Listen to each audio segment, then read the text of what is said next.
All right, good morning, sixth grade. So for today, we're going to just do a review.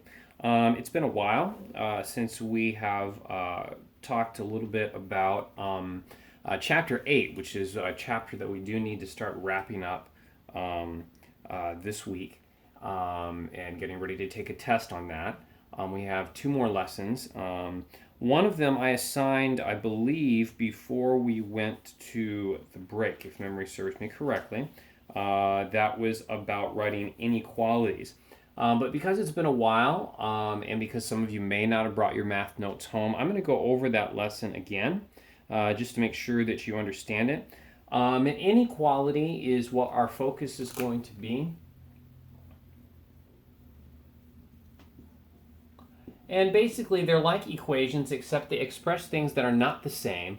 They express things that are greater than or less than. And so, some symbols you're going to want to get really comfortable with and get very used to using are, of course, our less than sign, our greater than sign, our less than or equal to sign, and our greater than or equal to sign.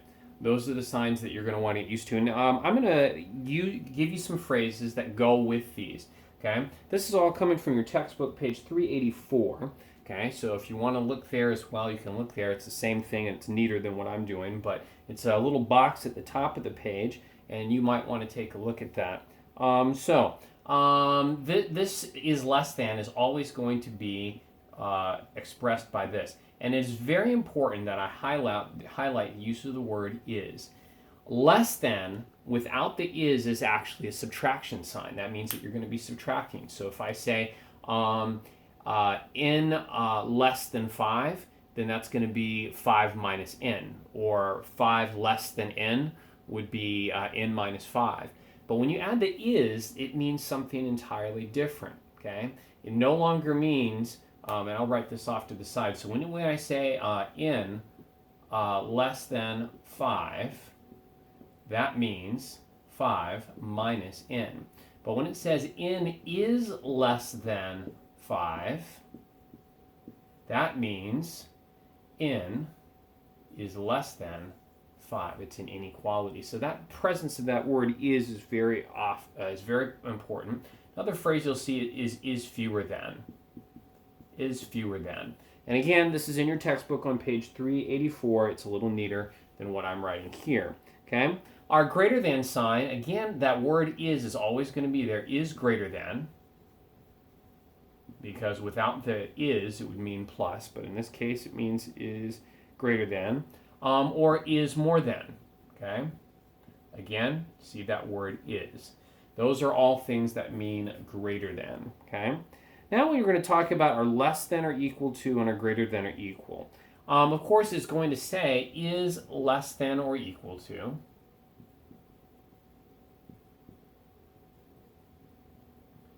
And it's also going to say another phrase you might see sometimes is at most. Is at most.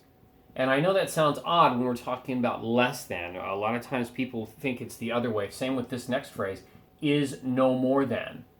Okay? People, when they see most and more, they think, well, that's got to be greater, right? But no, what it's telling you is it's not more than this, right? Okay, so if I say, for example, that you will need no more than $5 for our trip, I'm telling you that you won't need more than 5. You can bring 5, you can bring less, but you won't need any more than that. Do you follow? All right. Same thing happens when we get to our greater than or equal to. Of course, this is going to be expressed with the phrase is. I'm going to have to come to the other side because it's getting hard for me to write neatly on this side. Okay, is greater than or equal to. And another way that you'll see this is at least, or is no less than. The key is that word no, because it says no less than. It means it's going to be greater than or equal to. Okay?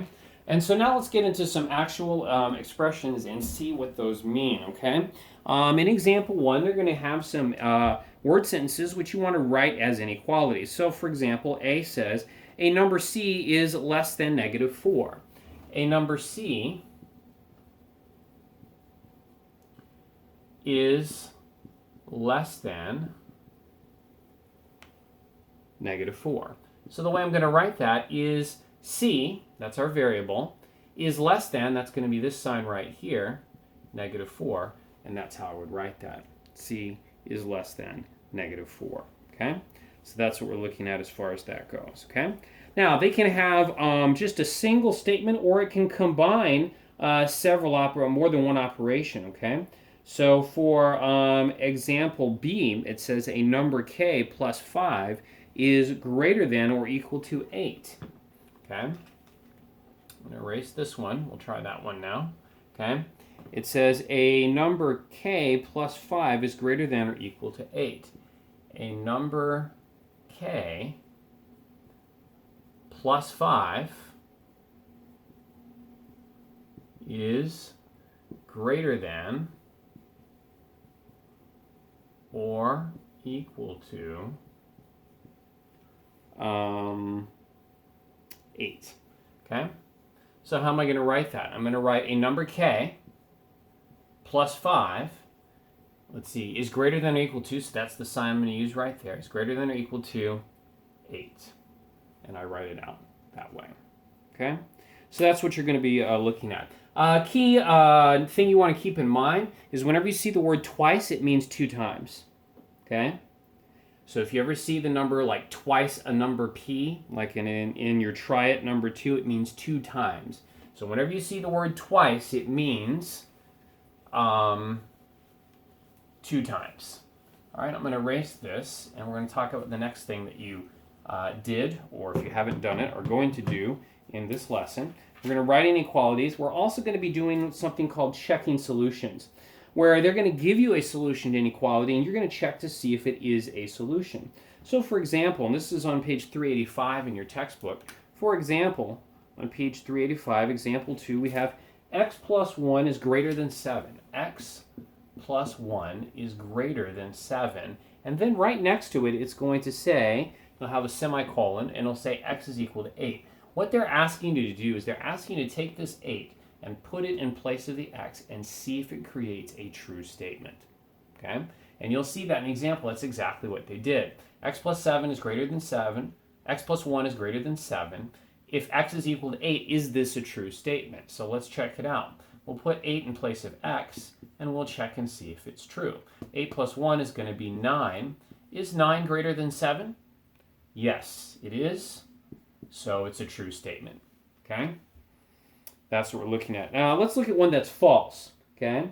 Let's look at 7y is less than 27. 7y is less than 27. 7y is less than 27. And we're going to say that y is equal to 4. Again, this is coming again from the example on page 385. It's example 2, part B. Okay? So 7y is less than 27. We're going to try y is equal to 4, right? So we're going to put 7 times 4. It's not 74, folks. It's 7 times y. It's 7 times 4, okay, is less than 27. And we're going to see if that creates a true statement. 7 times 4 is 28. Is 28 less than 27? No, it is not. So, no, this is not a solution. 4 will not work. Now, what are some numbers that would work for 4? Okay? Not 4 instead of y. Instead of 4, what are some numbers that you could put in place of y that would work? Well, you could put 3. 7 times 3 is going to be 21. And 21 is less than 27, right? 7 times 2 would work. 7 times 2, that's going to give you 14. That's less than 27. So those are all true statements. But any numbers that are 4 or higher are not going to work. Okay, so our solution really to this is any value less than 4, right? Any value less than 4. I realize it looks like an equal. There we go. Okay, any value less than 4 would be a solution to this inequality. Okay, all right. Let's see.